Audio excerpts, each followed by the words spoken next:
Nós vamos iniciar a unidade 2, que é a radiação atmosférica, tá? E nessa unidade nós vamos rever alguns princípios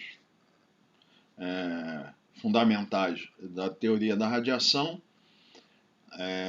Vamos falar um pouco sobre a interação que existe entre a radiação eletromagnética e a atmosfera terrestre e a superfície. E depois nós vamos falar de variações da radiação no sistema terrestre. Quando nós falarmos a expressão sistema terrestre, nós estamos falando da superfície e atmosfera, né? Então, iniciando daqui, a Terra recebe radiação solar, sendo grande parte dessa energia absorvida pelo sistema terrestre, tá? Para ser mantido o equilíbrio térmico, o sistema terrestre deve aquecer e irradiar energia na mesma taxa que recebe. Então, o sistema terrestre está sempre tentando buscar o equilíbrio, no sentido de que, se ele recebe energia, essa energia é absorvida, o que acontece? A absorção de energia vai fazer com que a temperatura aumente, então ele, tentando retornar a uma situação de equilíbrio, ele vai ter que emitir energia para poder, tentando retornar a uma temperatura de equilíbrio, né?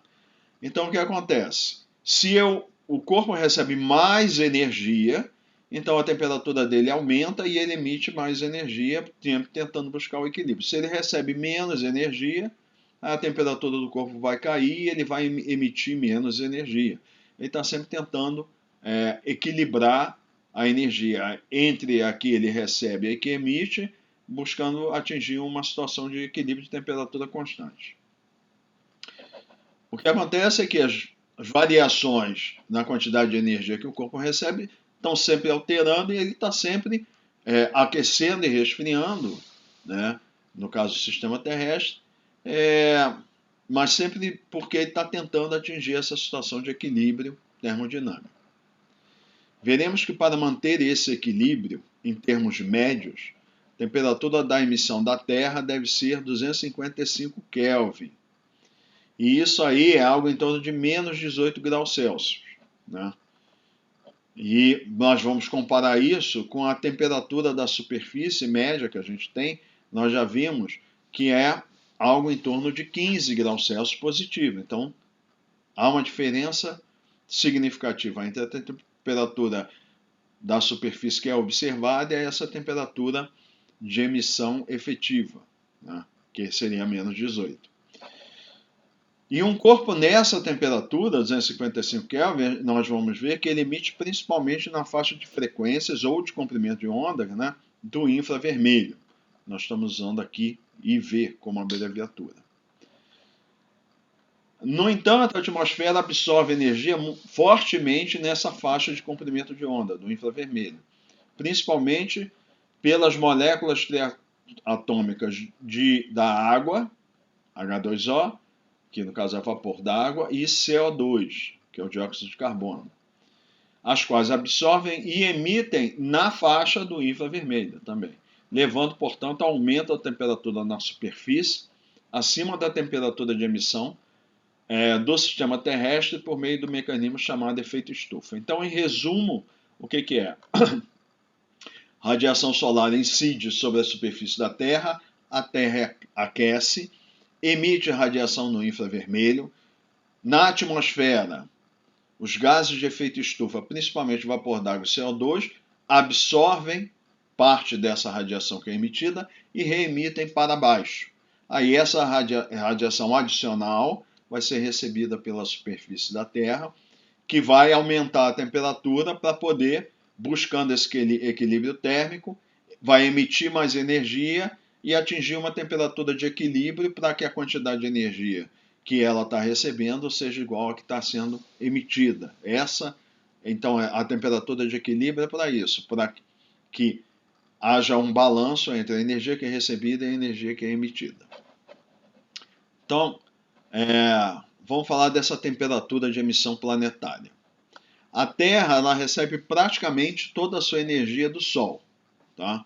Existem algumas fontes geotérmicas que vêm da subsuperfície e atinge essa energia, atinge a superfície da Terra e a atmosfera, mas é pequena na comparação com o Sol.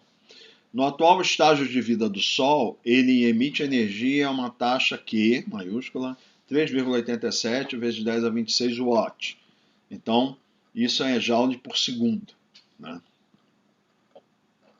O fluxo de energia solar sobre o topo da atmosfera terrestre é chamado de constante solar. Subscrito aqui o S, a abreviatura é S subscrito zero. Então, assim, fluxo. O que é fluxo? Fluxo de uma quantidade é a quantidade dividido por unidade de área por unidade de tempo, tá? Então, um fluxo de energia é energia por área por tempo. Ou fluxo por unidade, é a energia por unidade de área por unidade de tempo. Sendo a nossa unidade de energia joule, a nossa unidade de comprimento metro e de tempo é o segundo, então fluxo de energia é joule por metro quadrado por segundo. Como joule por segundo é o watt, então é o watt por metro quadrado de forma geral que a gente utiliza, né?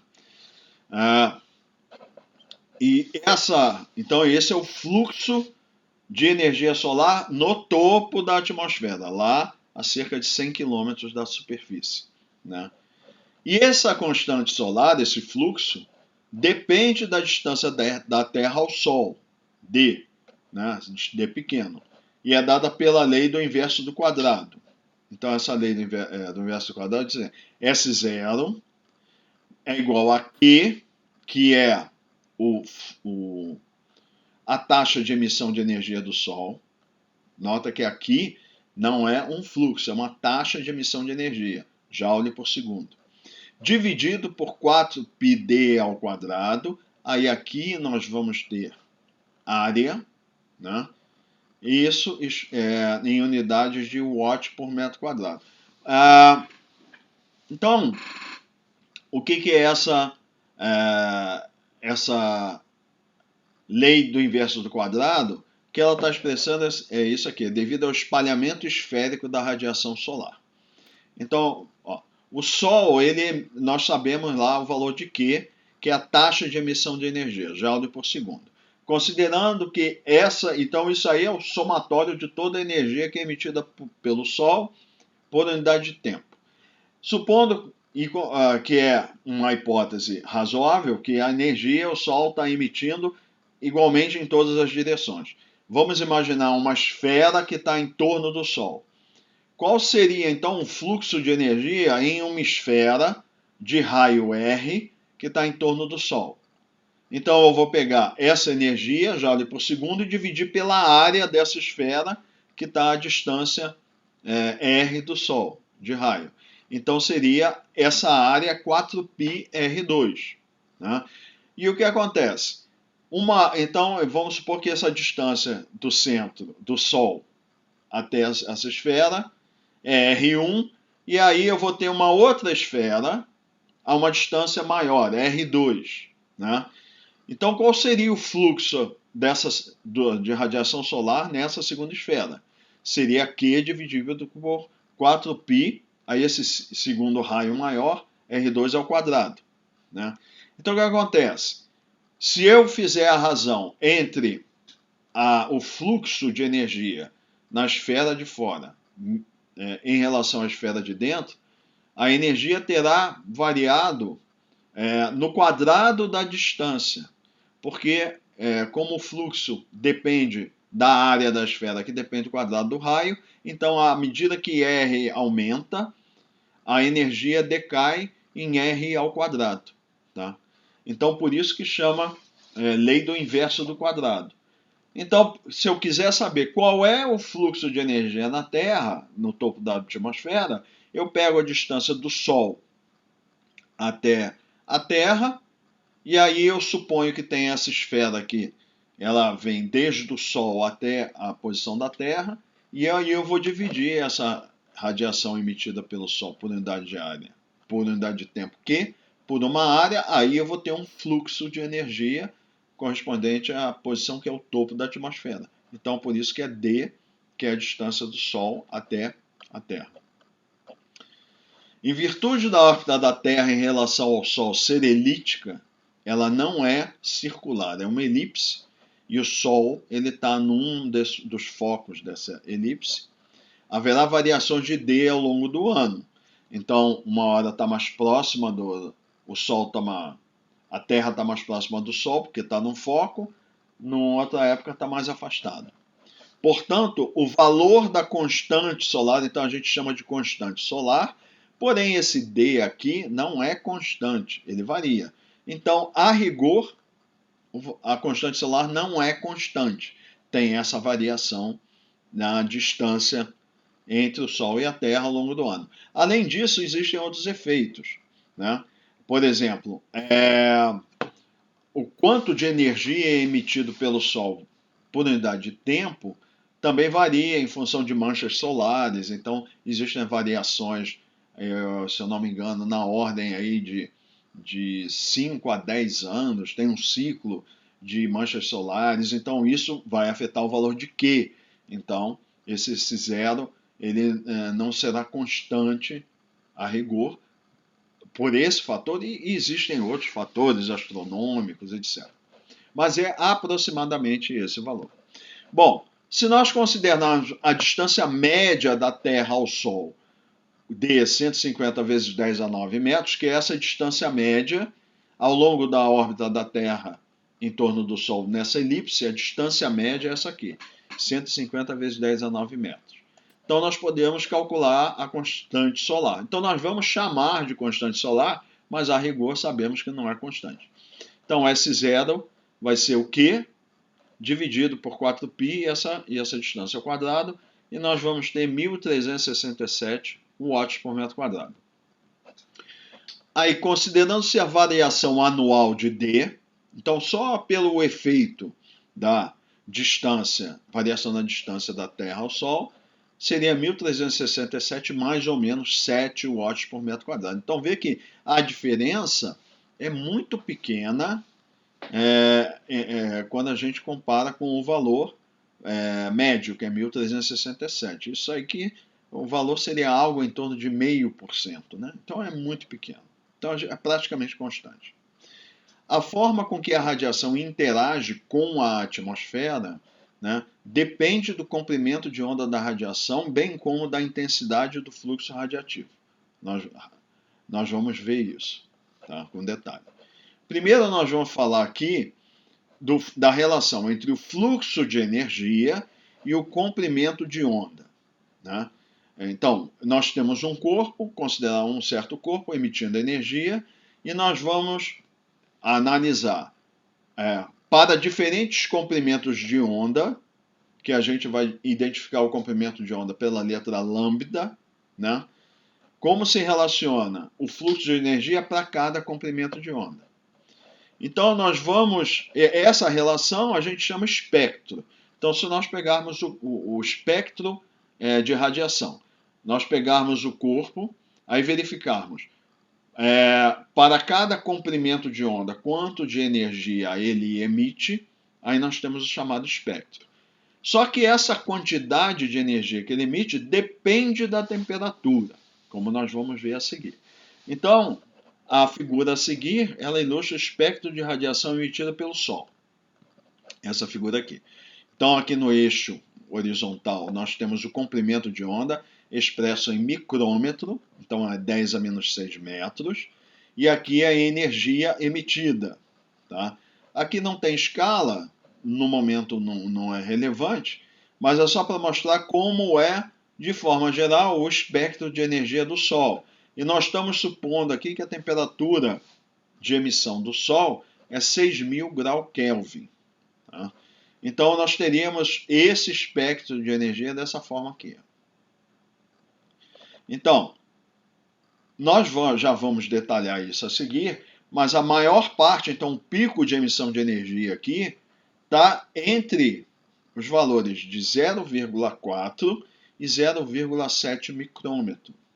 E isso aqui a gente chama de faixa do visível do espectro eletromagnético de emissão do Sol. Tá? Na realidade, o visível é para qualquer espectro de radiação eletromagnética. Nós estamos falando especificamente do Sol.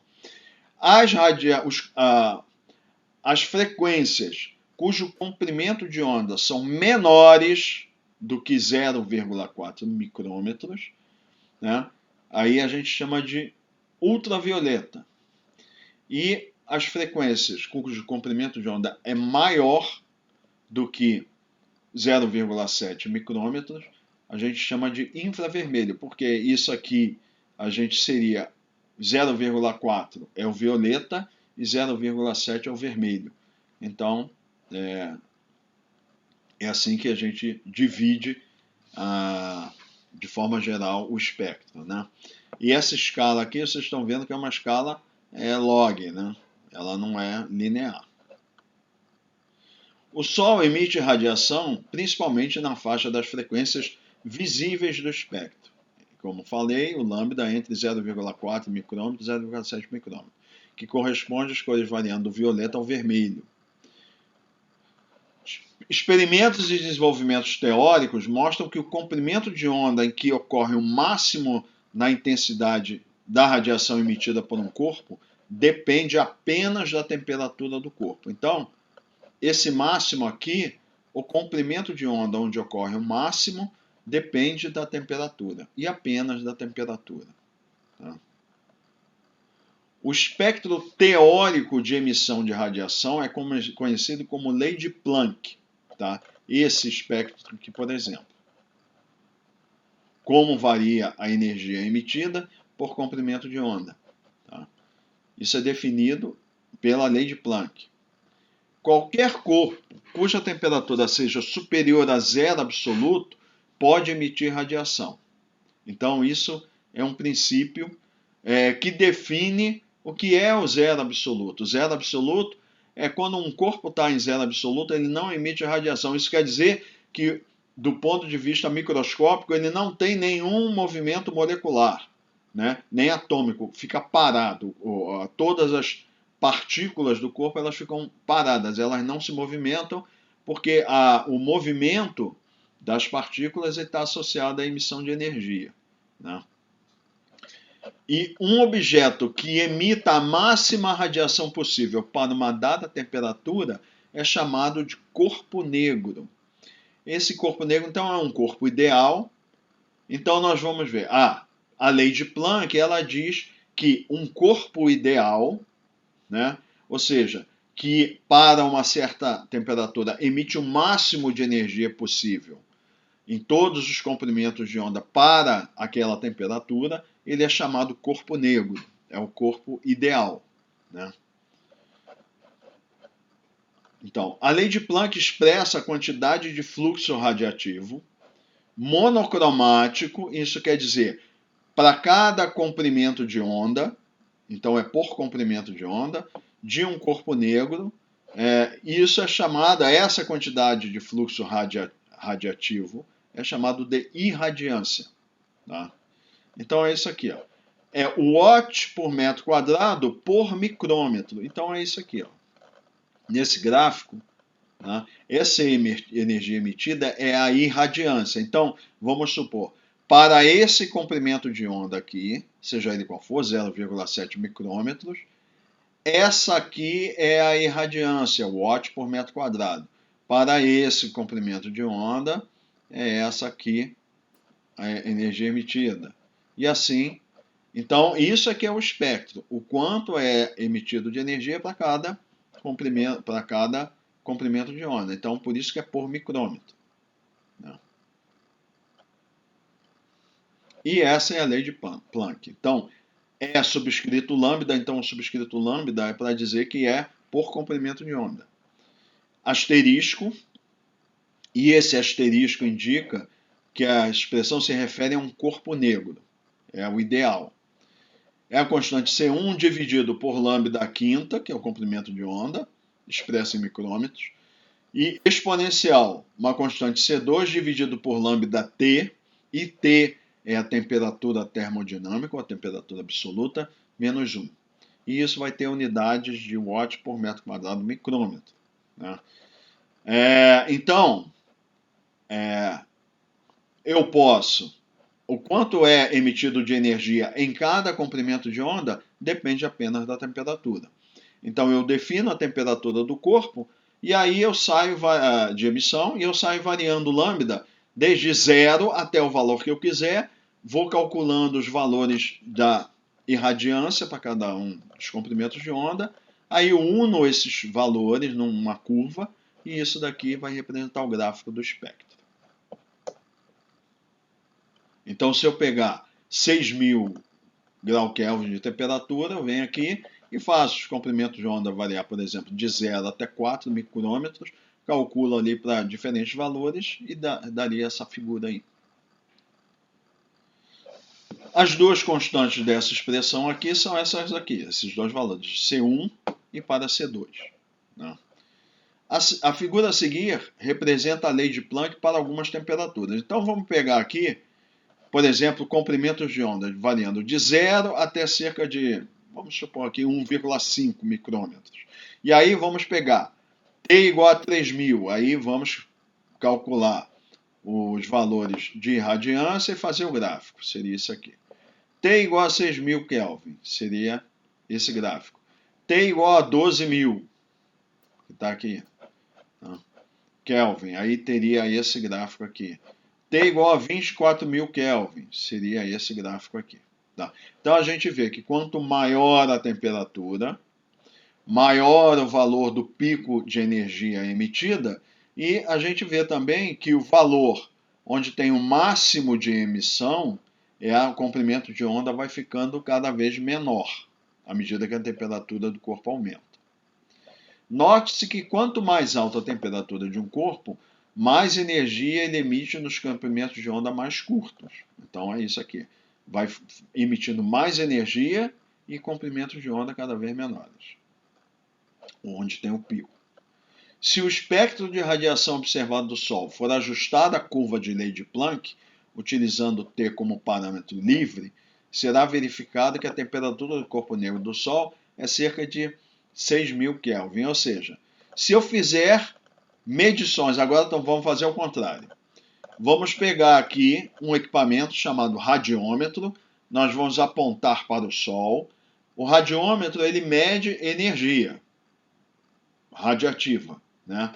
O quanto de energia está incidindo sobre ele. E o radiômetro existe para vários comprimentos de onda. Então eu pego vários comprimentos de onda, meço a quantidade de energia que está sendo recebida por ele, faço um gráfico com os valores para diferentes comprimentos de onda, aí eu ajusto a curva que eu estou obtendo a partir dos dados medidos, vario valores de T aqui da equação de Planck e vejo qual que encaixa melhor na minha curva. Aí o valor de T que vai encaixar melhor a curva que eu observo com a curva teórica vai dar um T em torno de 6.000 grau Kelvin. Na realidade, eu acho que é algo em torno de 5.790 ou 5.800. É em torno de 6.000 grau Kelvin. Essa temperatura de 6.000 grau Kelvin, na realidade, é na parte externa do Sol, né? Internamente, a temperatura é muito mais alta. Temperatura no interior do Sol. Essa é a temperatura na parte externa do Sol. Os corpos reais, em geral, emitem menos radiação que o valor teórico para um corpo negro. Então, o corpo negro é um corpo ideal, que ele irradia o máximo possível para uma certa temperatura, que é a lei de Planck. Agora, os corpos reais não têm essa eficiência, né? Então, a irradiância de um corpo real, então a do corpo negro é indicado por um asterisco, e de um corpo real eu retiro o asterisco e faço uma correção, né? Eu corrijo o valor que seria da irradiância do corpo negro desse fator aqui, que eu chamo de emissividade. Então, cada corpo tem a sua emissividade, que é um valor entre 0 e 1, sendo que a emissividade do corpo negro é 1, é ideal. qualquer corpo real, de forma geral, não vai ter eficiência do corpo negro. Então, vai ser um valor menor do que 1. Então, pode ser 0,99, 0,97, 0,9. E essa emissividade é importante para cada corpo, também varia com o comprimento de onda. Nem todo o corpo vai ter uma emissividade constante. Vai ser mais eficiente para emitir em alguns comprimentos de onda do que o outro. Então, por isso que a emissividade também aparece com o subscrito lambda, que acaba de mostrar a dependência de lambda. Né? Então, a emissividade é medida da eficiência da emissão de um corpo. Tá? A irradiância total é a integral de E subscrito lambda sobre todos os comprimentos de onda. Então, olha só. Eu tenho aqui no gráfico da irradiância, do espectro, energia emitida para cada comprimento de onda. Se eu integrar essa curva, que é a área então sobre a curva, eu vou ter a irradiância total do corpo, ou soma de energia que ele emite em todos os comprimentos de onda. Então, lembrando lá, já que eu tenho unidades de irradiância monocromática, é o watt por metro quadrado micrômetro, se eu integrar por comprimento de onda, eu vou multiplicar por micrômetro. Aí eu vou cancelar micrômetro com micrômetro, eu vou ficar com o watt por metro quadrado. Aí vai ser uma expressão de fluxo de energia, tá? Do corpo.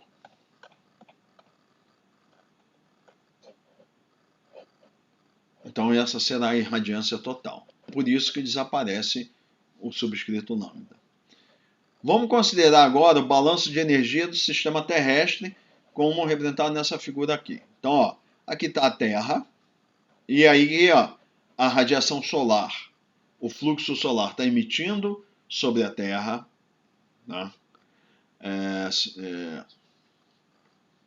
E aqui a Terra está recebendo energia do Sol e ela está emitindo radiação em todas as direções. É lógico assim, quando a gente considera esse instante específico, esse hemisfério aqui da Terra estará a temperatura mais alta que esse, aqui é dia, aqui é noite, e por ter uma temperatura maior, vai emitir mais radiação do lado do dia do que à noite. Nessa análise, nós não vamos considerar variações de dia e noite, nós vamos considerar um valor global. Não vamos considerar diferenças entre dia e noite. Porque nós estamos considerando valor instantâneo que ao longo do tempo, todos os hemisférios da Terra, considerando 2 hemisférios, ou qualquer posição que ela está tendo ao longo da rotação em torno do seu eixo, estamos considerando o valor global. Tá? Não vamos considerar o quanto recebe de energia em um hemisfério ou outro hemisfério. Seria considerada uma situação média, considerando desconsiderando variações entre dia e noite. Tá? Então, se nós colocarmos aqui, por exemplo, um plano e nós vamos ver qual é a área que é interceptada aqui, os raios solares, ou fluxo solar é interceptado por parte a Terra, ela vai interceptar parte dessa radiação e vai projetar uma sombra aqui. A área dessa sombra vai coincidir com a área no qual está havendo incidência de radiação solar, certo? Então essa é a área de incidência do fluxo solar sobre a Terra, né? Que é π, aqui está usando o A como raio da Terra, é π A ao quadrado, é a área de interceptação de radiação do fluxo solar, que está incidindo sobre a Terra. Então aqui, essas setinhas estão mostrando a energia do fluxo solar, do fluxo terrestre. A radiação está emitida pela Terra. E aqui é o fluxo solar, a radiação que está sendo recebida pela Terra. Na figura, pode-se ver a Terra interceptando o fluxo de energia solar e irradiando energia para o espaço. Então, intercepta o fluxo solar e irradia para o espaço. Se considerarmos a distância média da órbita terrestre, o fluxo de energia de entrada na atmosfera é a constante solar, 1.367 watts por metro quadrado. Então, lembrando, fluxo de energia, energia por área, tempo. Dessa forma, a seção reta de projeção da Terra, interceptando o fluxo de radiação solar, vai ter a área πRE ao quadrado. Aqui ele está usando o A, mas nós definimos antes que o raio da Terra é RE. Então essa vai ser essa área aqui de interceptação do fluxo solar. Então RE é o raio da Terra. Portanto, a radiação solar incidente sobre a Terra será... Então isso aqui é um fluxo. É energia por área e tempo. Se eu multiplicar pela área, eu vou ter o quanto de energia está incidindo na Terra por unidade de tempo. Tá? Porque eu multipliquei pela área, que é a área de interceptação, é o quanto tem o fluxo solar, ele está interceptando essa área aqui, que é da seção reta da projeção no plano, como a gente viu aqui. Tá? Aqui tem uma hipótese que a gente considera o seguinte: se nós estivermos próximos da fonte de emissão, os raios eletromagnéticos, a gente supõe que eles estão divergindo, se afastando. Né? Só que a Terra está tão afastada do Sol que a gente considera que os raios dos feixes de energia solar são paralelos. Isso simplifica a análise. Tá? Então, se eu multiplicar S0 pela área πRE ao quadrado, eu vou ter 1,74 vezes 10 a 17 watts. Isso é joule por segundo. E isso quer dizer o quê? É o quanto de energia o sistema terrestre, como um todo, está recebendo por segundo. Por isso que eu não tenho que considerar se a Terra é dia ou é noite. Não importa. Né? O que importa é que o sistema terrestre está recebendo essa quantidade de energia, né, joules por segundo. Agora, alguns detalhes. Nem toda essa radiação que incide sobre a Terra é absorvida por ela, pois uma fração significativa dela é refletida. Então, dessa radiação solar que incide sobre a Terra, interceptada por essa área circular que a gente viu, uma boa parte dela é refletida de volta para o espaço, ou seja, ela não é absorvida. A razão entre a radiação refletida e a radiação solar incidente, então isso aqui é o quanto da radiação solar incidente é refletida. Essa razão é chamada albedo e é indicado por essa letra alfa. Né? A tabela que se segue apresenta valores típicos de albedo para diferentes tipos de superfície. Então, tem aqui alguns exemplos de albedo. Oceano, o albedo 2 a 10%, ou seja, da radiação solar que incide sobre o oceano, de 2 a 10% é refletida. Então, a maior parte é absorvida. Florestas, 6 a 18%. Áreas urbanas, 14 a 18%. Grama, 7 a 25%. Solo, 10 a 20%. Deserto, areia, 35 a 45%, já são valores maiores. Gelo, 20 a 70%, dependendo. O gelo mais antigo são valores menores. Gelo mais novo, valores maiores. Nuvens, nuvens finas ou estratos espessos. 30% para nuvem fina, 60% a 70% para estratos espessos. O estratos é aquela nuvem que parece um lençol. Né? A gente vai falar um pouquinho mais à frente, mas são chamadas nuvens de desenvolvimento horizontal, que são em camadas, ou estratos, são aquelas nuvens que são mais estratificadas. Né? Por isso vem o nome estratos.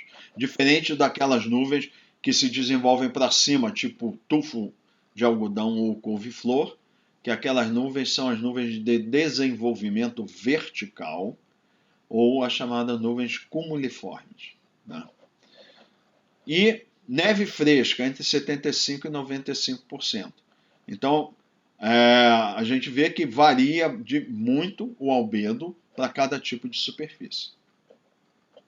Note-se, então, que o albedo depende da natureza da superfície refletiva, sendo alto para nuvens e superfícies claras, como desertos, neve e gelo, e baixo para superfícies escuras, como florestas, áreas urbanas e oceano. Então, varia. Quanto mais claro, maior o albedo, mais é refletida a energia solar, ou radiação solar, melhor dizendo. Quanto mais escuro, menor o albedo. O albedo dependerá também do ângulo de inclinação incidente em relação à superfície. Então, quando o ângulo de inclinação, né, em relação à superfície é pequeno, reflete bastante. Isso principalmente acontece no oceano, né? Quando o ângulo de inclinação é maior, ou seja, mais perpendicular, reflete menos. Nas condições presentes de nebulosidade e cobertura de neve e gelo, considerando a Terra como um todo, uma fração alfa, e a gente identifica subscrito P, de aproximadamente 30%, ou 0,3%, da radiação solar incidente sobre a Terra é refletida de volta ao espaço. Esse é o chamado albedo planetário, alfa subscrito P. Então, a gente considerando oceano, superfície de oceano congelada, regiões continentais, regiões cobertas de gelo e neve, floresta, áreas urbanas, solo sem cobertura de vegetação, presença de nuvens, etc. Todo o sistema terrestre tem aproximadamente um albedo de 30%. Tá? Então, 30% da radiação solar incidente é refletida de volta para o espaço. Logo, a radiação solar absorvida pelo sistema terrestre será, o valor era S0 πRE ao quadrado, que a gente viu é o total de radiação, e nós tiramos a parte do albedo planetário, que é essa fração aqui, 0,3. Então vai ser 1 menos o albedo planetário, que multiplica S0 πRE ao quadrado, a quantidade de energia que é absorvida. Porque esse alfa-π é o que é refletido. Então, o que é absorvido? É 1 menos alfa-π não, alfa-p, né? Que é o albedo planetário. Ou seja, aproximadamente 0,7% da radiação incidente é absorvida. Em equilíbrio, então, o fluxo total de radiação terrestre para o espaço deve equilibrar a radiação absorvida pelo sistema terrestre. Né? Então, a ideia aqui é a seguinte: se a gente considerar os últimos 10 mil anos aí, a temperatura média da Terra praticamente não variou. Vamos esquecer momentaneamente coisas de mudança climática, essas coisas. Vamos considerar que a temperatura de emissão da Terra é praticamente constante. Isso quer dizer o quê? Que existe radiação incidente sobre a Terra, radiação solar, e ao longo do tempo ela encontrou uma temperatura média de equilíbrio que emite radiação, a mesma quantidade de radiação que ela recebe, ela emite. E isso mantém a Terra em equilíbrio térmico. Considerando 10 mil anos, praticamente não variou. Se o que acontecer, por alguma razão, o Sol começar a aumentar a quantidade de radiação que ele emite, e aí vai incidir mais radiação sobre a Terra, a tendência do sistema, a temperatura da Terra vai ter que aumentar para poder emitir mais energia e aí reequilibrar. Então, a nova temperatura de equilíbrio será mais alta. Então, em anos que, por exemplo, o Sol emitir menos energia, então o que vai acontecer? A Terra tem que emitir menos, a Terra receberá menos energia, então ela vai reduzir a temperatura para emitir energia o suficiente para equilibrar o que ela está recebendo. Aí atinge uma nova temperatura de equilíbrio. Tá? Considerando que a Terra em rotação irradia em todas as direções como um corpo negro de temperatura uniforme TE, então por isso, como a Terra está em rotação, um hemisfério está recebendo, o outro não está, a gente está considerando a situação média como se fosse homogênea. Não despreza a diferença entre dia e noite. Tá? Então, essa temperatura planetária efetiva, ou temperatura de emissão efetiva, é a temperatura que vamos considerar que a Terra tem uma temperatura uniforme em todos os pontos. A gente sabe, o polo é mais frio que o Equador, etc. Mas vamos considerar, nós estamos olhando aqui a Terra como se fosse um ponto, vamos supor. Né? Só não podemos usar isso aqui. Porque eu tenho que ter uma superfície, um ponto não tem a superfície. Mas você pode dizer, a Terra é toda homogênea. Tá? Então, essa temperatura de emissão efetiva é a temperatura que a Terra estará emitindo energia, tá? Para equilibrar essa energia que ela recebe. Então, ela recebe 1,22 vezes 10 a 17 watts. Então, essa quantidade de energia que ela recebe por segundo do Sol. Então, ela tem que emitir, para manter equilíbrio, 1,22 vezes 10 a 17 watts. Qual é a temperatura que ela teria que ter para emitir essa quantidade de energia? Aí a gente descobre isso, né, ou estima isso, pela chamada lei de Stefan-Boltzmann. Então, a lei de Stefan-Boltzmann, ela permite que, a partir da temperatura de emissão do corpo, a gente vai estimar a radiação emitida por unidade diária de um corpo negro. Tá?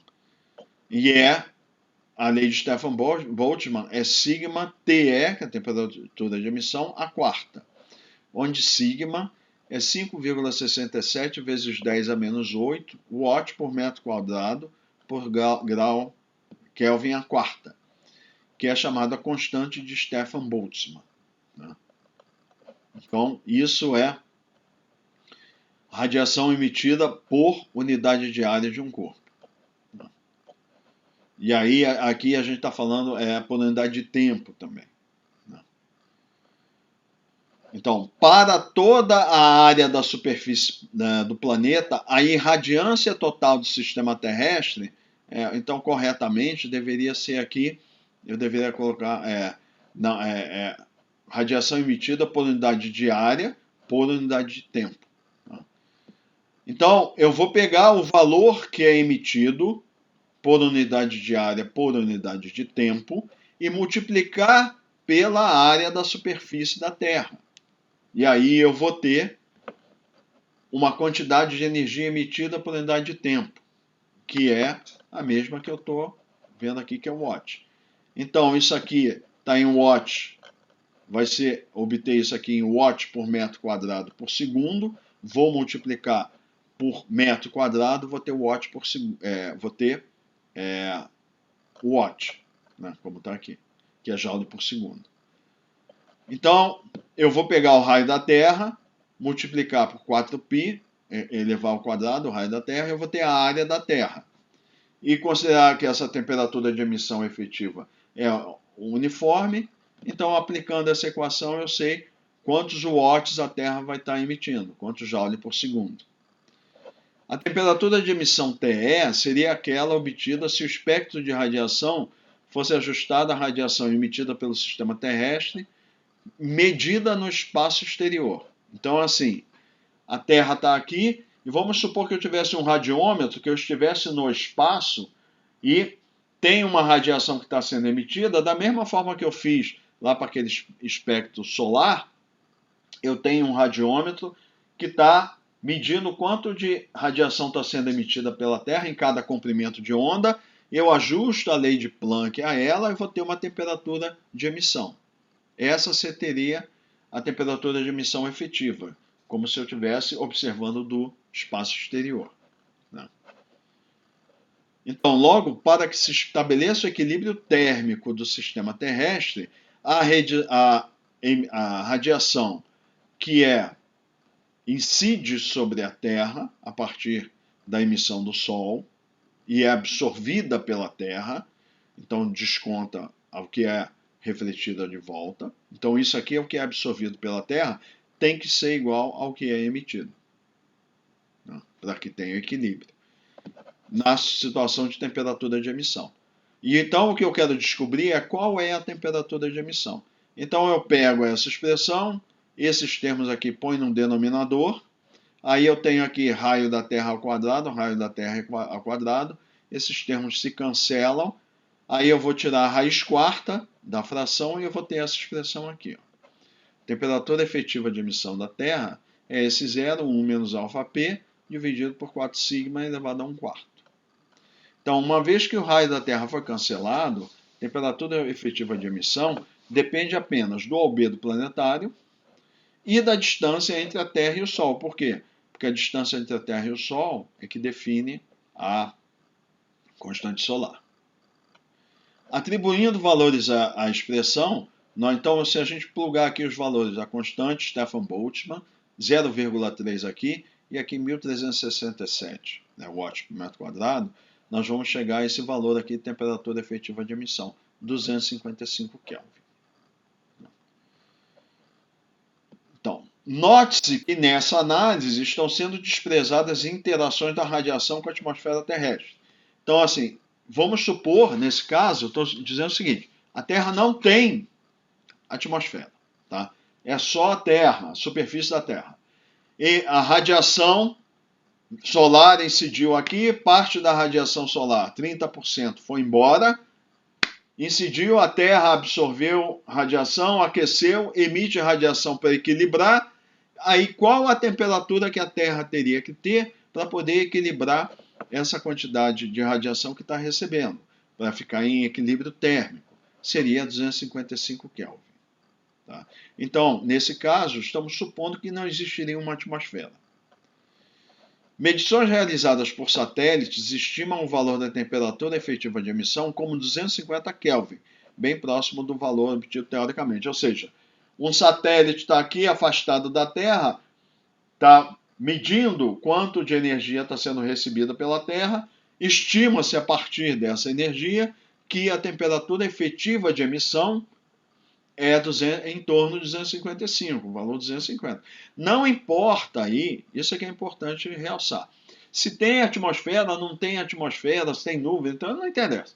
O que interessa é o seguinte, como o satélite está medindo aqui, é como efetivamente, por isso que tem o nome de temperatura de emissão efetiva, é que o corpo efetivamente tem que ter para poder equilibrar essa radiação que ele recebe. Ok? Seria, então, está coerente, está próximo do valor teórico. Agora que vem o detalhe. No entanto, sabemos que a temperatura média na superfície da Terra é T subscrito S, 288 Kelvin, como nós vimos, né? Mais de 30 graus Kelvin mais elevada que TE. TE é 255, aqui é 88. Então, a diferença é 33 graus Kelvin. É muito alta, muito grande essa diferença, né? Então, o que acontece? Se não tivéssemos atmosfera, a temperatura da superfície da Terra ia ser menos 18 graus Celsius. Então, considerando, tem que ter atmosfera porque a gente tem que ter ar, etc. Mas vamos supor que a Terra, a atmosfera terrestre não tivesse nenhuma interação com a radiação. A radiação vem, passa transparente pela atmosfera, não interage com ela, incide na superfície da Terra, a Terra atinge a temperatura de emissão efetiva, manda a radiação de volta para o espaço sem interagir com a atmosfera. Então tem oxigênio, tem nitrogênio, tem tudo. Pode ter vida, mas não tem interação da radiação com a atmosfera. A temperatura da superfície ia ser menos 18. Então, vida como a gente vê hoje, não ia ter na Terra. Então, a temperatura média da Terra hoje é 15 graus Celsius, seria menos 18. Então, só ia ter formas de vida que a gente tem hoje nos polos, né? Pinguim, não ia ter floresta com árvore, é só líquen e tipos de vegetação que conseguem se desenvolver e formas de vida também sobreviver no frio. Então, tem alguma coisa que leva a temperatura da superfície da Terra a ser mais alta do que essa temperatura de emissão efetiva. Então, nós vamos ver que a temperatura média da superfície é diferente da temperatura efetiva de emissão devido a dois fatores. Primeiro, a atmosfera absorve radiação principalmente vapor d'água, né? Então, nessa hipótese, ou a Terra não tem atmosfera, ou a atmosfera não interage com a radiação. A radiação vai direto para a superfície. Aí nós vamos ver, não, a atmosfera absorve parte dessa radiação, principalmente o vapor d'água. Ele é o principal gás de efeito estufa, tá? Que a gente vai ver. Então, esse efeito estufa é que faz com que a superfície da Terra tenha uma temperatura mais alta que a temperatura de emissão efetiva. E segundo, movimentos de fluidos transportam calor tanto verticalmente quanto horizontalmente. Isso a gente vai ver depois. Então, essa interação da radiação eletromagnética com a atmosfera, ela é essencial para explicar ou justificar essa diferença de TS ser maior do que o TE.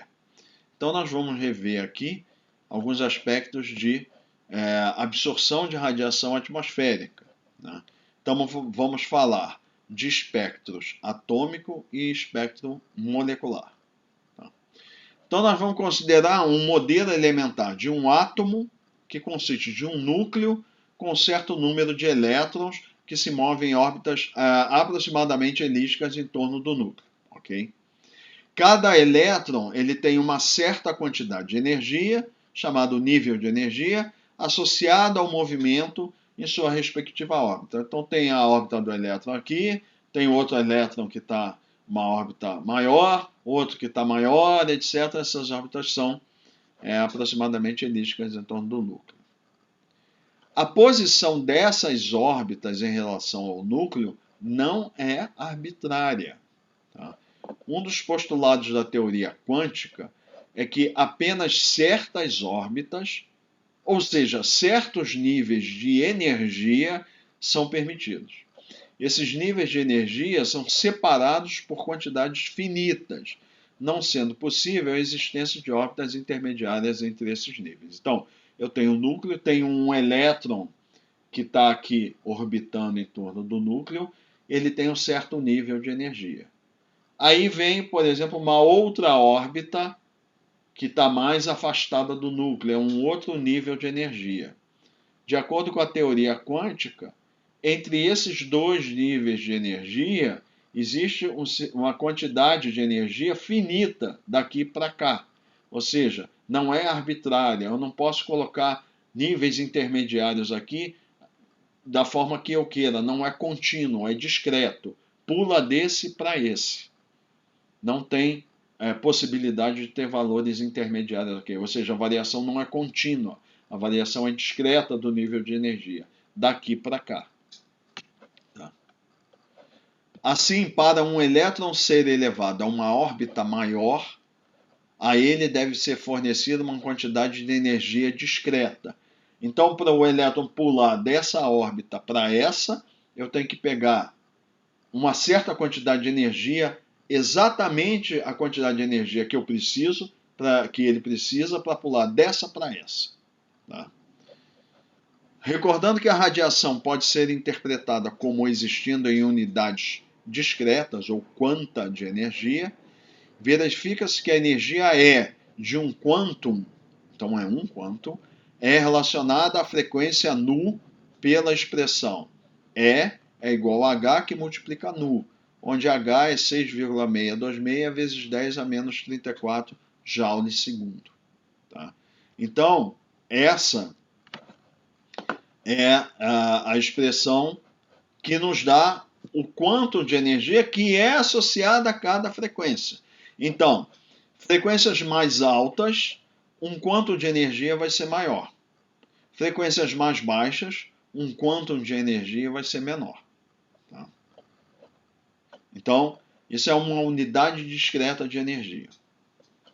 Considere-se então um feixe de radiação contendo uma faixa contínua de frequências e energias, como o espectro de radiação solar. Então ele tem energia lá no Sol, pela lei de Planck, a gente pode ter energia para diferentes comprimentos de onda continuamente. Tá? Então eu tenho radiação solar em várias faixas, vários comprimentos de onda. Se o feixe incidir sobre a matéria, uma certa quantidade de matéria, um quantum de radiação poderá se aproximar da órbita de um elétron. Né? Então, em relação a uma determinada frequência, eu vou ter um quantum de energia, outra frequência, outro quantum de energia, outra frequência, outro quantum de energia. E essas frequências são contínuas. Então, o que vai acontecer? Se a energia desse quantum, esse quantum associado a essa frequência específica, for exatamente igual àquela requerida pelo elétron para elevá-lo a uma órbita maior permitida, então vamos supor, eu tenho aqui uma certa matéria, tá? Que tem um núcleo, tem os elétrons, e o nível de energia aqui para passar desse nível para esse aqui, né, é um certo quantum, e entre as diversas frequências que tem lá naquele feixe de radiação, tem um que o nu é exatamente o valor que eu preciso para pular daqui para cá. Tá? Então, se for exatamente igual àquela requerida pelo elétron, para levar ele a uma órbita maior permitida, o elétron poderá absorver essa energia radiante e saltar para uma órbita mais elevada. Então, é exatamente essa. Aí o elétron ele pode absorver essa energia e pular para a órbita do nível energético maior. Porém, se a energia do quantum não corresponder àquela necessária para uma transição específica, não ocorrerá absorção e o quantum irá passar pelo elétron, ou seja, será transmitido. Então, aquela quantidade de energia que está sendo incidindo sobre aquela matéria não é igual a nenhum desses níveis energéticos aqui, então ele passa direto, não é absorvido. No entanto, qualquer quantum pode ser absorvido desde que ele tenha energia suficiente para separar completamente um elétron de um átomo. Tá? Então, se um certo quantum de energia for suficiente não para elevar o elétron para dentro dos níveis para ficar orbitando em torno do núcleo, mas só separar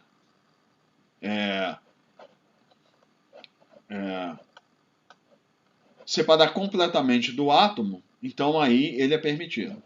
Então, assim, para cada nível de energia, existe uma frequência acima da qual pode ocorrer absorção contínua com produção de elétrons livres. Então, se a frequência for suficiente para o quantum de energia ser alto, elevado o bastante, para poder separar os elétrons completamente do átomo, aí vou ter absorção contínua. Então, quando é abaixo desse valor, vamos chamar máximo, valor crítico, tem que ser discreto, o valor exatinho para ele pular o nível energético.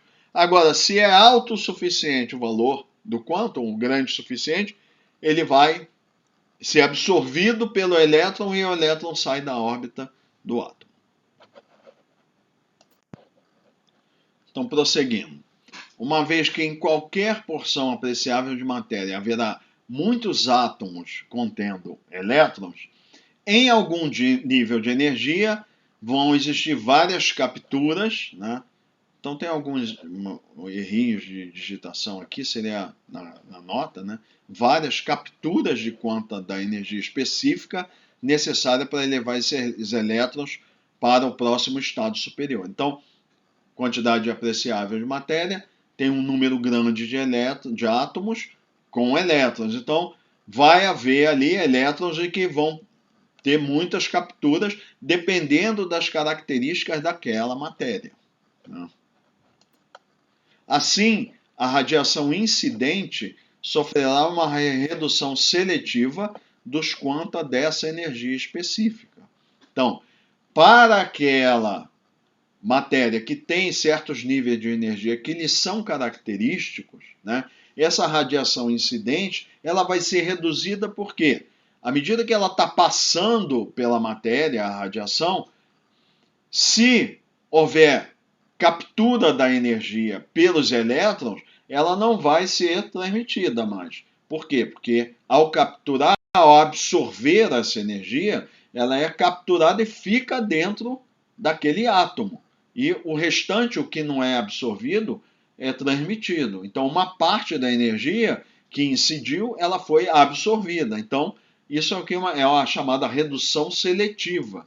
Só daquela parte da energia, do todo que está incidindo em várias faixas do espectro, algumas frequências, devido às características daquela matéria, são mais propícias às absorções e aí reduz a energia que está sendo incidindo sobre aquela matéria naqueles comprimentos de onda específicos. Né? Então, a absorção seletiva na frequência correspondente a E para a transição eletrônica, então transição eletrônica é isso, é mudança de nível orbital do elétron. Né? Então, a absorção seletiva na frequência correspondente a E para a transição eletrônica que ocorrer produz uma chamada linha de absorção no espectro. Então eu vou dizer que naquela frequência específica eu tenho um certo percentual, um valor de energia que é absorvida, que pode ser um percentual da energia incidente. Então eu chamo a linha de absorção vai dizer assim: nessa frequência eu tenho uma absorção de um certo valor de energia. Tá? Por outro lado, se uma quantidade de matéria contém elétrons em altos níveis de energia devido à absorção ou excitação ocorrida, então está incidindo radiação, essa radiação, parte dela está sendo absorvida e muitos elétrons estão elevando o nível energético. Tá? Há grande probabilidade de que eles irão cair de volta aos níveis inferiores. Então, quanto mais elétrons eu tenho em níveis superiores de energia, maior a probabilidade deles voltarem ao nível anterior que eles estavam. Eles vão emitir energia para fazer isso.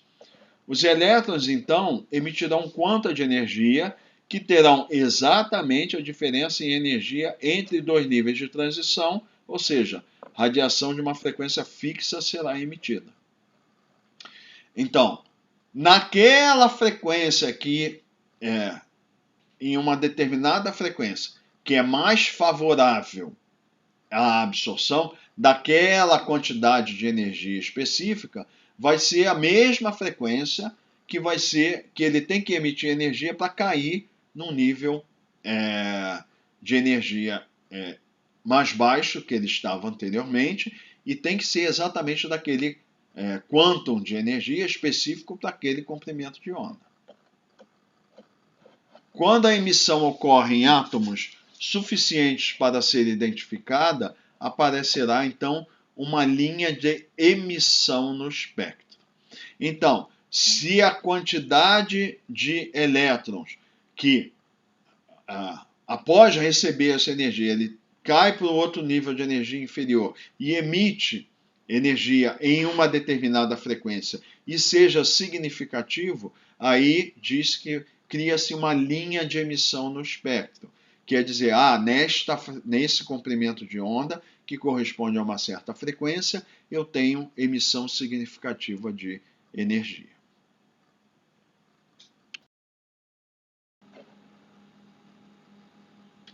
Então, além dessas transições eletrônicas em termos de circulação em órbitas, né, dos elétrons em torno do núcleo, né, há outras que são possíveis. Então, assim, nós podemos pensar nos átomos, componentes de moléculas poliatômicas, como sendo fisicamente separados um dos outros, mesmo estando ligados por forças elétricas. Então, qual é a relevância disso?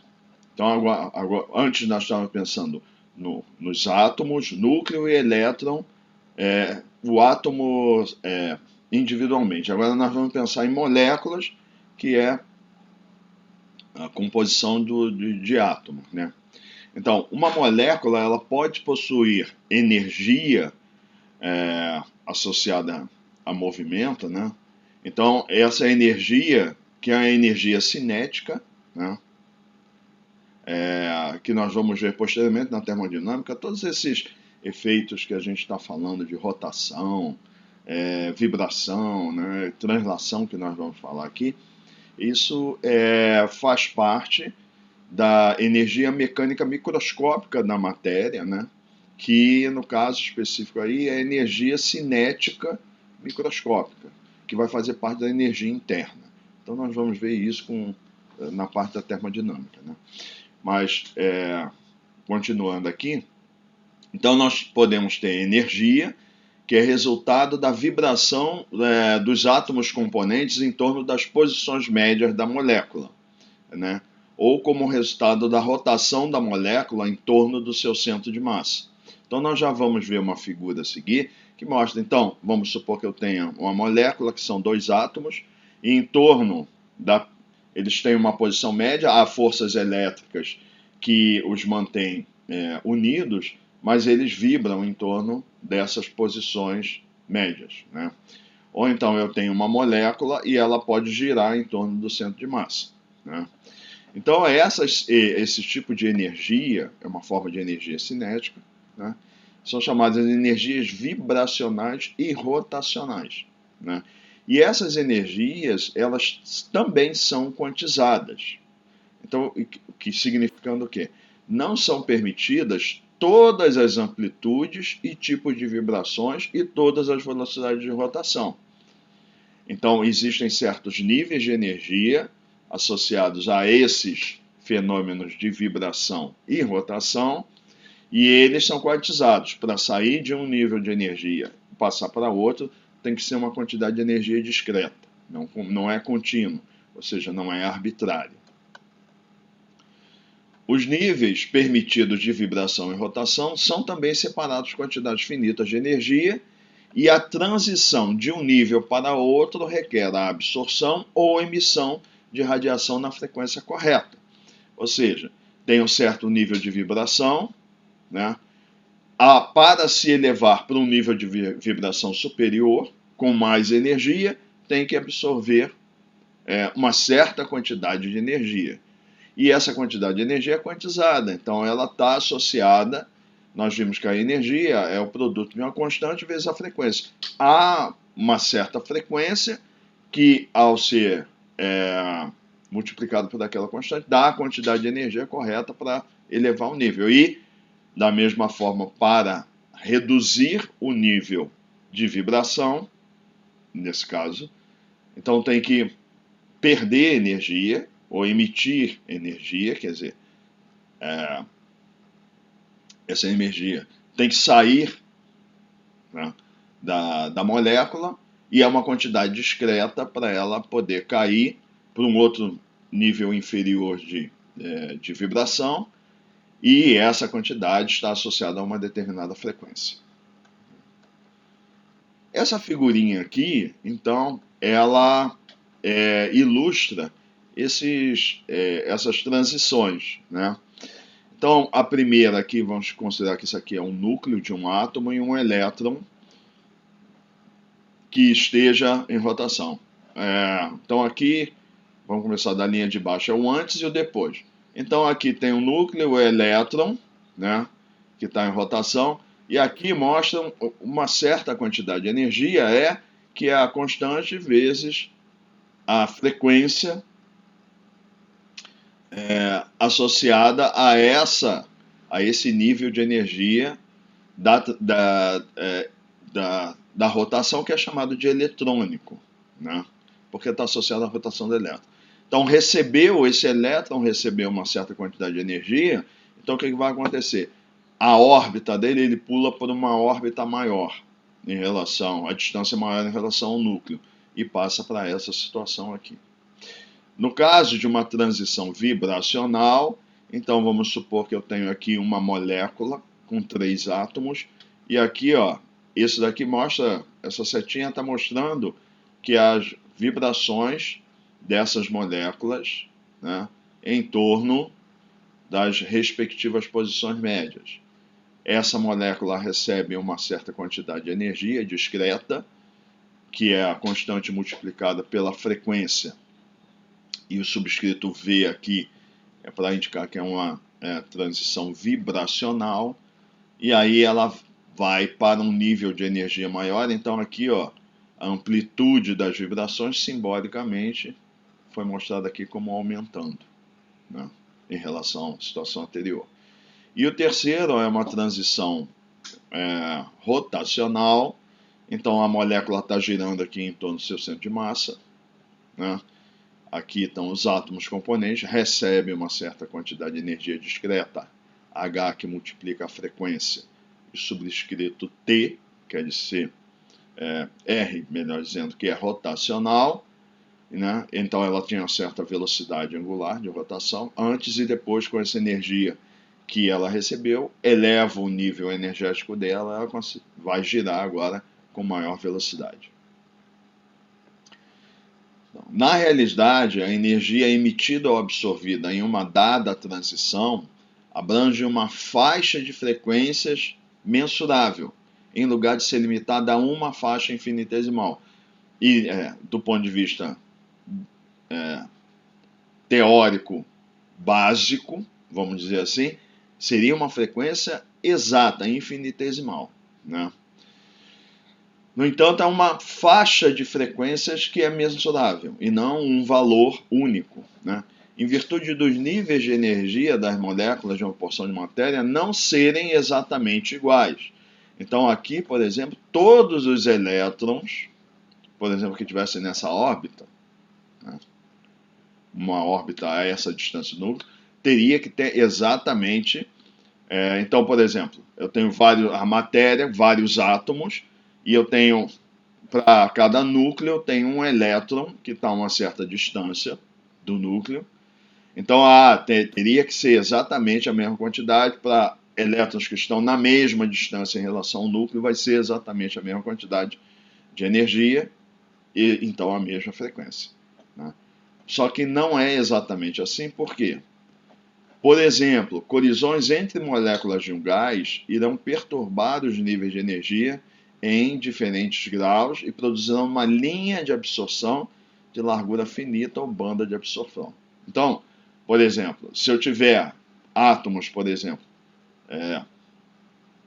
que estejam em choque, o que acontece? Isso perturba, né, os níveis de energia, esses choques. Então, a distância, vamos colocar de uma forma simples assim, a distância que o elétron ficaria em relação ao núcleo para dois átomos da mesma substância, da mesma matéria, né, teriam diferenças, ligeiras diferenças nessas distâncias, e, consequentemente, os níveis de energia seriam ligeiramente diferentes, tá? Então, o que vai acontecer? Não vai ser uma frequência única, né? Mas frequências em torno de um determinado valor, então vai ser uma faixa de frequências que vai satisfazer as condições de transição. Prosseguindo. Em geral, as maiores quantidades de energia, ou seja, mais altas frequências, são associadas a transições eletrônicas, ou seja, são as que exigem mais energia para mudar de nível. Quantidades de energia intermediárias estarão associadas a frequências médias, então essas são mais relacionadas a transições vibracionais, e as energias menores, correspondendo a menores frequências, com transições rotacionais. Por quê? Porque cada nível de energia é uma constante vezes a frequência. Quanto maior a energia, então tem que ser maior a frequência. Então, em termos de quantidade de energia de transição, eletrônicos, depois vem as vibracionais e depois as rotacionais. Então, absorções eletrônicas são geralmente encontradas nas regiões do espectro eletromagnético dos raios X, ultravioleta e visível, Então, assim, são comprimentos de onda menores, consequentemente, frequências maiores, né? Então, esses, no espectro eletromagnético, são aqueles menores comprimentos de onda, então, estarão associados a níveis de energia maior, porque são frequências maiores, né? As absorções vibracionais estão na área do infravermelho próximo e infravermelho. Quando fala infravermelho próximo, quer dizer que é o infravermelho que são as frequências do infravermelho mais próximas do visível. E o distante é que são comprimentos de onda, frequências mais afastadas do visível. O visível é usado como referência, né? E as absorções rotacionais no infravermelho e micro-ondas, né, que são comprimentos de onda maiores, né. O processo pode ser ainda mais complexo devido à possibilidade de ocorrerem combinações dos três tipos básicos de transições. Nós estamos vendo isoladamente transições eletrônicas, transições vibracionais e rotacionais. Então, por exemplo, suponha que um conjunto de moléculas seja capaz de produzir uma transição vibracional, produz absorção no infravermelho. Ao mesmo tempo, essas moléculas podem sofrer um certo número de transições rotacionais, que estariam associadas a frequências mais baixas, níveis de energia mais baixos. Algumas moléculas podem passar do nível de energia mais baixo, o estado base de rotação, então esse nível que é considerado mais baixo, chamado estado base, pode passar para o primeiro nível de energia de rotação acima dele, e outras moléculas podem passar do nível base para o segundo nível de energia de rotação, porque pode receber um múltiplo, né, daquele quanta de energia. Então, um múltiplo inteiro vai levar 2 níveis de energia para cima ao invés de 1. Tá? E assim por diante. Então, são combinações de diversas transições, né? Todos esses níveis rotacionais, então, vão compartilhar do mesmo estado de vibração, né? Então, eu vou ter transições de vibração de um nível para o outro e várias transições rotacionais, no caso, 2 níveis, uma num nível, da base para um nível de energia, outra da base para 2, mas compartilhando do mesmo nível de vibração que está aumentando em todas elas, né? Então, assim, uma série de linhas de absorção rotacionais serão superpostas à absorção vibracional, formando a curva de absorção representada abaixo. Então, ele está colocando no eixo horizontal representação em frequência ou comprimento de onda. Então, a gente sabe qual é a relação aqui. Se a velocidade de propagação de uma onda eletromagnética no vácuo, né, que a gente chama de velocidade da luz, é igual ao produto de frequência vezes comprimento de onda.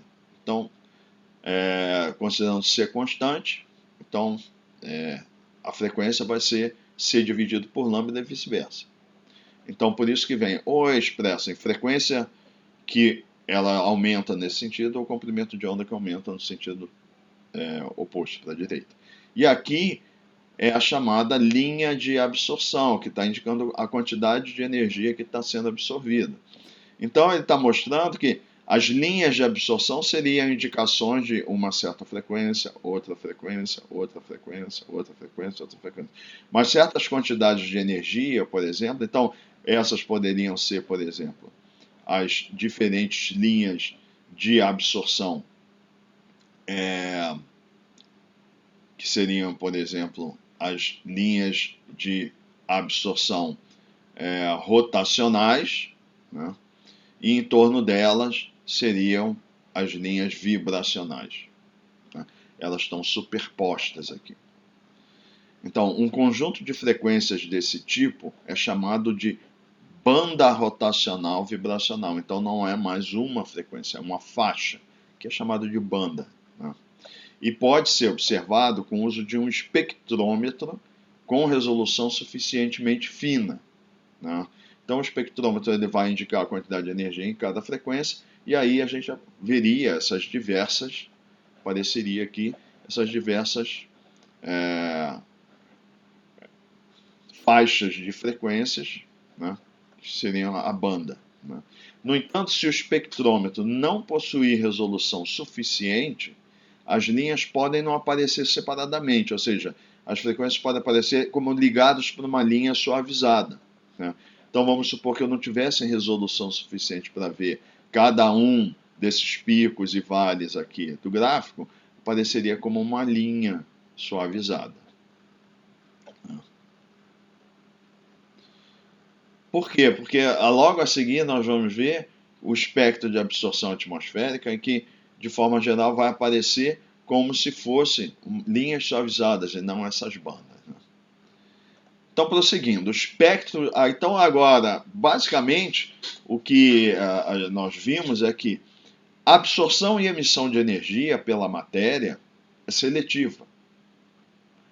Para cada matéria específica, vai haver certas frequências, haverá certas frequências que serão aquelas adequadas para ter a emissão e a absorção de energia em determinada frequência. Tá? E que, em relação ao espectro, existem determinadas frequências que são mais associadas a determinado tipo de transição. Então, a matéria que compõe o ar atmosférico, que são os diversos elementos químicos que compõem o ar atmosférico, eles vão ter um comportamento, cada um deles tem a sua, vamos dizer, maior afinidade com determinadas frequências para absorção e emissão de energia. Então, o espectro de absorção, então ele diz o quê? Como se comportam essas linhas de absorção para determinadas frequências, né, de eletromagnéticas. Então, ele vai começar aqui, nós vamos começar vendo aqui um fundamento lá da teoria da radiação. Então nós vimos que quanto mais alta a temperatura de um corpo, menor o comprimento de onda em que ocorre a máxima irradiância. Nós vimos no gráfico, né, que à medida que nós íamos aumentando a temperatura de emissão, o pico de emissão ia indo para os comprimentos de onda menores, frequências mais altas. Essa relação é expressa pela lei do deslocamento de Wien, que é essa aqui. O lambda, onde ocorre o máximo de emissão de radiação eletromagnética, vai ser igual a uma constante A dividido por T, que é a temperatura do corpo em Kelvin. A é 2.897 micrômetro, que multiplica Kelvin, e T é a temperatura termodinâmica, a temperatura absoluta. Então, para um certo corpo, quanto maior a temperatura, menor o comprimento de onda onde tem o pico de emissão. Uma vez que a temperatura de emissão do Sol é cerca de 6.000 graus Kelvin, o máximo do espectro solar, né, é em torno de lambda igual a 0,5 micrômetro, da lei de Planck, né, na faixa do visível. Então, porque o visível é entre 0,4 e 0,7, então o pico está em torno de 0,5, bem no visível. Considerando a temperatura de emissão da Terra como 255 Kelvin, né, então o nosso pico do espectro de emissão do sistema terrestre vai ser em lambda igual a 11,4 micrômetro. Ou seja, é bem maior o comprimento de onda onde a gente tem um pico de emissão da Terra, do sistema terrestre, do que do Sol. Logo, a radiação terrestre para o espaço ocorre principalmente na faixa do infravermelho, comprimento de onda maior que o vermelho. Né? O vermelho, ele vai estar lá em 0,7, aqui a Terra está em 11,4. Então, essa figura que nós vamos ver a seguir, na parte superior, são representados os espectros de corpo negro normalizados, então normalizados na amplitude. Né?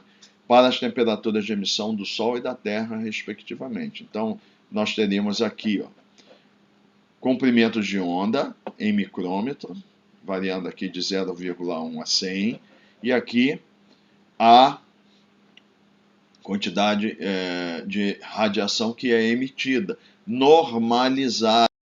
Por quê? Porque se nós colocarmos aqui a temperatura, na lei de Planck, temperatura de emissão do Sol, 6.000 Kelvin, e aqui a temperatura de emissão da Terra, 255, se mantivermos o gráfico de 6.000 graus Kelvin do Sol aqui, se não normalizarmos o da Terra, ia aparecer com uma curva aqui, ó, praticamente um valor que não apareceria de tão pequeno na presença da radiação emitida pelo Sol, pela temperatura que é muito mais elevada, né?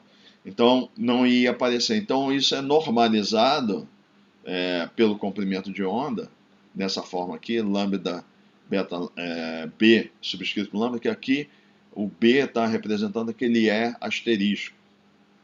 É lambda asterisco aqui, que é para essa figura de uma outra fonte, então eles usam a letra B. Então foi normalizado, aí dessa forma eles aparecem com a mesma amplitude, aí nós podemos comparar com mais facilidade. E aqui, ó, o pico de emissão do Sol está em torno de 0,5 micrômetro, e o pico de emissão da Terra está aqui em torno de 11,4. E essa aqui é uma escala logarítmica. E aí, o espectro de emissão do Sol é esse aqui, e o espectro de emissão da Terra é esse aqui. Então, vamos observar logo a seguir isso aqui, ó. Tem pouquíssima superposição de frequências de emissão do Sol e da Terra com valores significativos de emissão. São praticamente separados. Esse é um ponto significativo. Já vamos voltar a essa figura, mas vamos prosseguir aqui. Note-se que há muito pouca superposição entre os dois espectros. Por essa razão, o espectro de radiação solar é chamado de espectro de onda curta, e o espectro de radiação terrestre é chamado de espectro de onda longa, né? Então, essa é uma terminologia que é usada com frequência. Quando fala assim, não, a radiação de onda curta, então está falando de radiação solar. Radiação de onda longa, radiação do sistema terrestre. E a gente já sabe, radiação solar está centrada ali no visível, e a radiação terrestre está centrada no infravermelho. A quase separação entre os espectros simplifica muito a análise da radiação atmosférica. Para a nossa sorte, então, praticamente a gente pode tratar separadamente cada um desses espectros. Então, aqui, ó, 05, 06, 07, o visível termina aqui. 04 aqui, o visível começa aqui e termina aqui. Daqui para cá é ultravioleta, aí outros comprimentos de onda menor, aí é raio-x, etc. E aqui, do 07 para cá, é infravermelho, aí vem ondas mais longas, vem micro-onda, que é na faixa de gigahertz, onda centimétrica, e aí a gente vai avançando do infravermelho para frequências mais longas. Daqui para cá, maiores que 100 microns, aí nós vamos entrar em ondas, frequências de rádio, né, que são comprimentos de onda bem maiores, chegam lá a ordem de metros, né? Então, aqui é basicamente infravermelho e aqui visível, e por isso chamado onda longa e onda curta. Na mesma figura são representados os espectros de absorção atmosférica. Então, é informado na forma de fração de radiação absorvida em cada comprimento de onda. Na superfície, é o painel central, e no topo da atmosfera é o painel inferior. Então, considera-se que o percentual de energia absorvida refere-se a um caminho vertical simples através da atmosfera. Tá? Então, aqui, ó, é esse painel aqui, esses dois painéis. Aqui, ó, percentual de absorção, e a escala de comprimentos de onda se refere a essa figura também. Vai aqui desde 0,1 até 100. Então aqui é como se tivesse sendo avaliado o percentual de radiação que foi absorvido, medido na superfície, tá? Isso é medido na superfície. Então pode ser radiação, né, que no caso é um comprimento de onda, vamos considerar que é um comprimento de onda que está incidindo sobre a superfície, tá? Então esse aqui é medido como se eu estivesse medindo na superfície. Então considera um raio eletromagnético penetrou no topo da atmosfera e eu meço quanto percentual de absorção até chegar na superfície. E esse outro aqui é medido a 11 quilômetros, ou seja, na tropopausa, o quanto de radiação ela foi emitida, né, até a... Agora eu estou medindo na tropopausa. Tá? Então vamos lá. Olhando aqui a medição no nível da superfície, a gente vê, ó, para comprimentos de onda muito curtos, praticamente 100% da absorção, 100% da radiação é absorvida. Ó, praticamente 100%. Depois, muito pouca radiação foi absorvida. Ó, valores muito pequenos de radiação absorvida. Ainda estamos falando de frequências de onda curta, ultravioleta. Entramos aqui na faixa do visível. Pouca absorção. Isso aqui, então, estamos falando da atmosfera como um todo. Tá? Não de... Aí depois nós vamos detalhar cada um desses, elementos químicos aqui. Então, aí, à medida que o comprimento de onda vai aumentando, ó, então aqui já estamos no infravermelho. Aí começa a haver maior absorção do infravermelho, e aqui a gente vê aquelas bandas de absorção, né? Só que aqui, no caso, pode haver também, nessa linha que está contínua, outras variações, mas foi simplificado para mostrar uma linha contínua. Aí tem uma redução, aumento, tem faixas, então, de frequência ou comprimento de onda associado, que tem muita absorção, e outros que tem muito pouco. E aqui estamos no infravermelho. Nessa faixa aqui, muito pouco, grande absorção nessa faixa aqui, que vai mais ou menos de 4 a 8 micrômetros. Aí nessa faixa de 8 a 12 tem pouco, com um pico aqui no meio, em torno de 10. E depois, ó, grande absorção. Agora vamos comparar com o que a gente mede lá no topo da troposfera, na tropopausa. Grande absorção aqui na faixa de onda curta, ou seja, é para comparar daqui para cá. Então, essa faixa de frequências tem muita absorção que é acima da troposfera. É na parte da estratosfera para cima que é absorvida. Aqui, ó, pouca absorção em todas as faixas. Ainda estou no ultravioleta. Chegou no visível, pouca absorção. Comecei a chegar na faixa do infravermelho. Então, quando a gente olha aqui, ó, tem certas faixas de frequência que tem muita absorção, aqui na região da superfície, mas se a gente medir do topo da troposfera, tem pouca absorção. Ou seja, essa absorção aqui ocorre principalmente na região da troposfera, né? Aí vem aqui um pico, nessa faixa aqui, em torno de 3 micrômetros, mas em torno dele tem muita absorção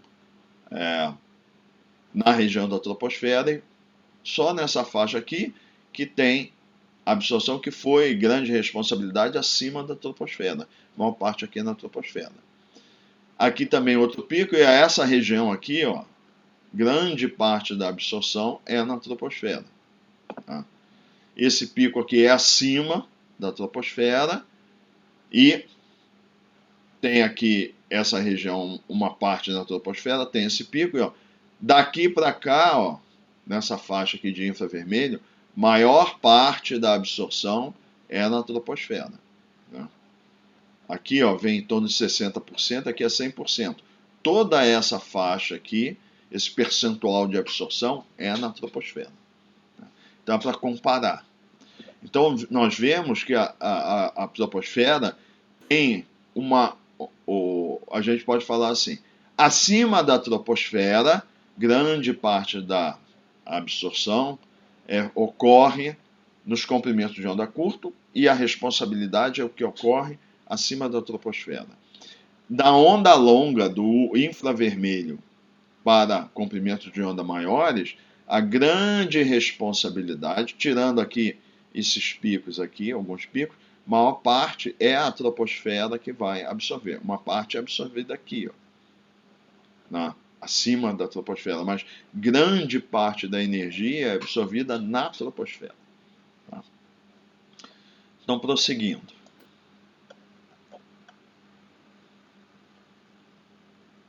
Desse espectro, destaca-se o seguinte: a atmosfera é quase completamente transparente na faixa de frequências da radiação visível no pico do espectro solar. A atmosfera é muito opaca na faixa do ultravioleta, e a atmosfera tem opacidade variável na faixa do infravermelho. Em alguns comprimentos de onda ela é quase opaca, e em outros é praticamente transparente. Essas regiões do espectro são chamadas de janela atmosférica. Então, quando a gente fala transparente, quer dizer pouca absorção, opaca, grande absorção. Né? Então, vamos lá. Na faixa do visível, né, considerando... Então, quando fala a atmosfera, vamos considerar toda a atmosfera, como se estivesse medindo na superfície, muito pouca absorção, bem transparente. Na faixa do infravermelho, né, ela tem regiões de grande opacidade, praticamente toda opaca, e aqui opacidade variável, com grande absorção, pouca absorção. Essas regiões de pouca absorção, né, que é a chamada da área da região de onda longa, aí a gente chama de janela atmosférica, que é onde a radiação eletromagnética pode passar. Né? Esse termo é mais utilizado no infravermelho. Prosseguindo. Também fala aqui que é muito opaca na faixa do ultravioleta, que é essa faixa aqui. Ó. Então aqui, ó, visível para cá é ultravioleta, muito opaca, absorve quase tudo. Aqui nessa faixa do infravermelho tem regiões de grande opacidade e outras de pouco. E o visível passa quase transparente. Prosseguindo. O nitrogênio não aparece no espectro de absorção. E o oxigênio absorve apenas no ultravioleta distante, que é o lambda menor que 0,2 micrômetro, onde o fluxo de energia solar é pequeno. O O2 também absorve pouco no infravermelho próximo, em torno de 1 micrômetro. Logo, os principais gases constituintes da atmosfera são muito transparentes, nitrogênio e oxigênio, na maior parte da faixa do espectro mais importante, ou seja, onde há maior fluxo de radiação. Então, onde há maior fluxo de radiação, N2 e O2 não são importantes. Então, vamos dar uma olhadinha na figura novamente. Então, está aqui, ó. O2, O2, O2 é importante. Então, a linha de absorção é indicada aqui pelas características do oxigênio.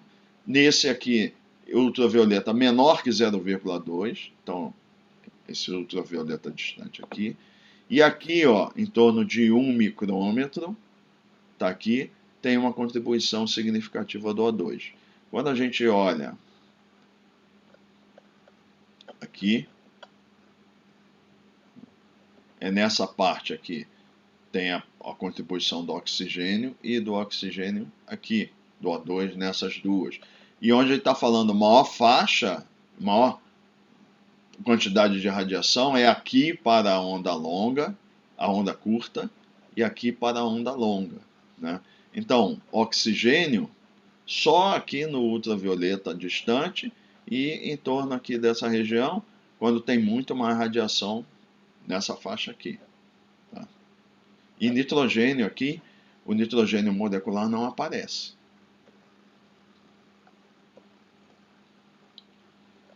a absorção de radiação atmosférica é dominada por moléculas triatômicas. O3 no ultravioleta, H2O, CO2 e outros gases no infravermelho. Então, na onda curta, o ozônio. Na onda longa, água, CO2, né? Água e CO2. Em virtude das moléculas triatômicas possuírem modos rotacionais e vibracionais que são excitados por radiação infravermelha, aquela afinidade que eu uso esse termo que é mais, talvez mais fácil da gente entender, a preferência ou a seletividade para absorção e emissão. Então lá, aqui ó, O3 é o ozônio no ultravioleta, né? E aqui ó, vai aparecer na onda longa já, H2O, H2O, H2O, CO2, H2O, CO2, H2O. E aí aqui nós temos outras moléculas triatômicas, né? Então, ó, aqui, CO2, aí tem ozônio aqui, CO2, e vai aparecer, ó, óxido nitroso, N2O aqui, ó. Então, a maior parte que aparece aqui ó, é a H2O, água e CO2, são os preferidos, né? Aí aqui aparece, por exemplo, CH4, aqui vai aparecer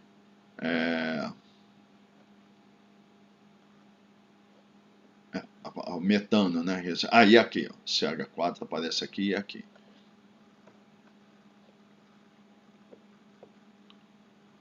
Embora a concentração dessas moléculas seja pequena, elas possuem um papel importante na absorção de radiação terrestre. Esses gases são chamados gases de efeito estufa, que também inclui gases que não possuem moléculas triatômicas. Então, no caso, nós temos o monóxido de carbono, o CO e o CH4, né, que, no caso, não são triatômicos, né? Então, no caso aqui, a figura ela não está destacando todos os gases de efeito estufa, mas está mostrando os dois que são principais, que é o vapor d'água, né, em termos de gás, e o CO2. E sim, aparece aqui o CO. Então, a ideia de seletividade, né, na absorção e emissão de radiação é que é importante que a gente compreenda para que fique claro o papel, por que existem determinados gases que absorvem radiação e contribuem mais efetivamente para o efeito estufa, enquanto existem outros que não têm essa contribuição, muito embora apareçam com muito maior abundância na composição do ar atmosférico. Então, a justificativa é essa, né? São essas características de interação da matéria com a radiação. Essas propriedades de seletividade estão associadas a esse comportamento de quantização de níveis de energia, né? Então, a partir daqui, na próxima aula, nós vamos estudar, né, mais especificamente o efeito estufa. Agora que nós já entendemos por que existem gases que têm maior afinidade com a radiação, e no caso específico a gente vai ver que a importância da radiação de onda longa para esse fenômeno que é o chamado efeito estufa.